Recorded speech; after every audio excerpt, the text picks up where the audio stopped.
much for joining me for story time today. I'm here with my helper Gus Gus, who's going to be reading with me the new book, The Three Little Javalinas. Last time we were together, we read The Three Little Pigs. This book's a little bit similar, but a little bit different. So as I'm reading it, I want you to think about what might be the same and what might have changed. The Three Little Javalinas. The words by Susan Lowell and illustrated by Jim Harris.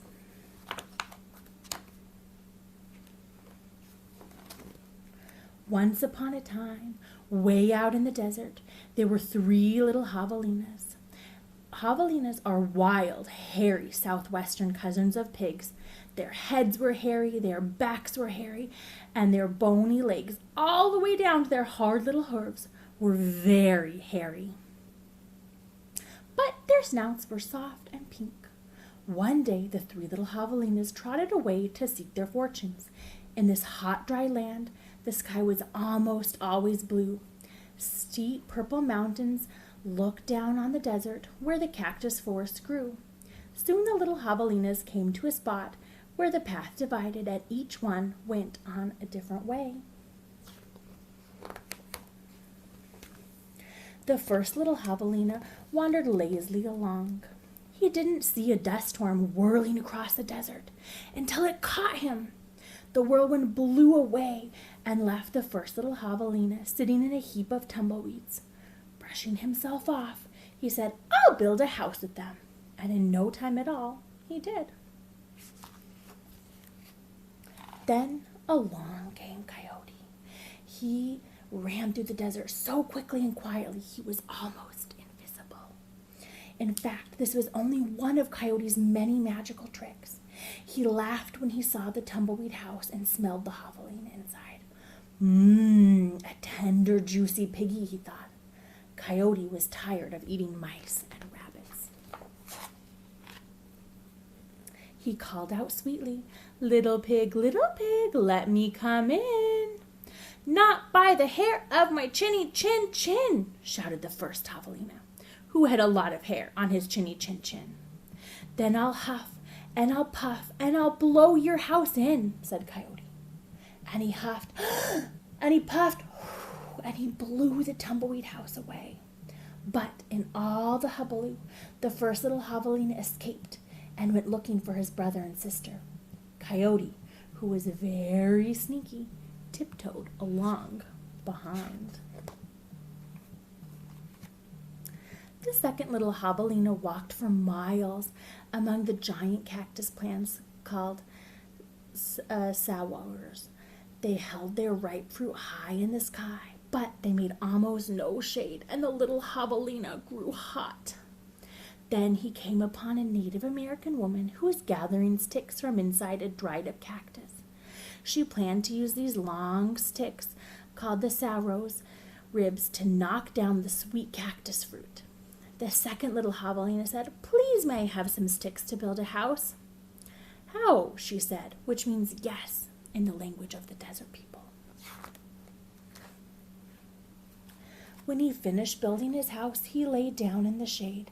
Then his brother arrived, panting from the heat, and the second little javalina moved over to make room for him.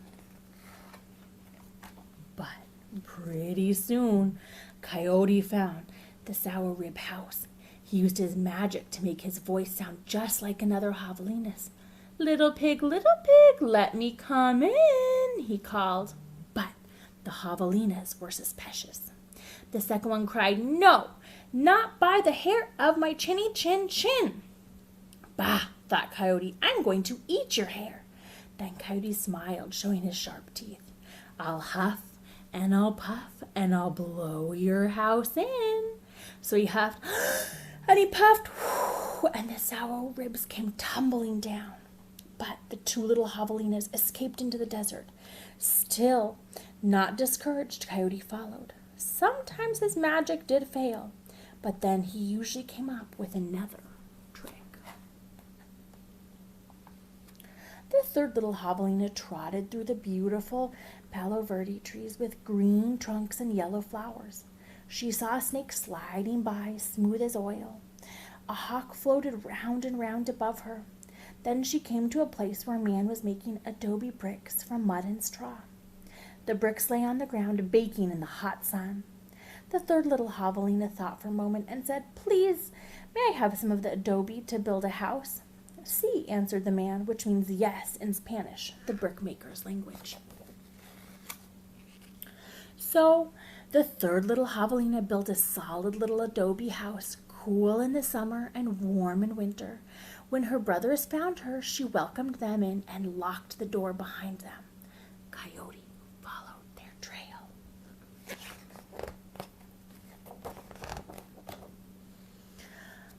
"Little pig, let me come in," he called. The three little javelinas looked out the window. This time, Coyote pretended to be very old and weak, with no teeth and a sore paw. But they were not fooled.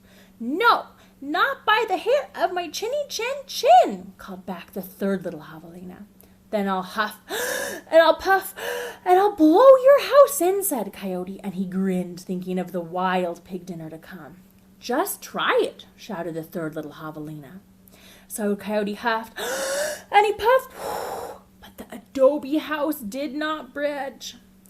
Again Coyote tried, "I'll huff and I'll puff and I'll blow your house in." The three little javelinas covered their hairy ears, but nothing happened. The javelinas peeked out the window. The tip of Coyote's raggedy tail whisked right past their noses. He was climbing up on the roof. Next, Coyote used his magic to make himself very skinny. "The stovepipe," gasped the third little javelina. Quickly, she lighted a fire inside the wood stove. "What a feast this will be," Coyote said to himself. He squeezed into the stovepipe. "I think I'll eat them with red-hot chili sauce." But whoosh! So then the three little javelinas heard an amazing noise. It was not a bark. It was not a crackle. It was not a howl. It was not a scream. It was all of those sounds together. Yip, yip, yeep, yow, ow, ow! And away ran a puff of smoke shaped like Coyote. The three little javelinas lived happily ever after in their adobe house. And if you ever hear Coyote's voice way out in the desert again at night, "Ow, ow, ow, ow," well, you know what he's remembering. And that was the end of our story. Thank you so much for joining me today, and I'll see you next time.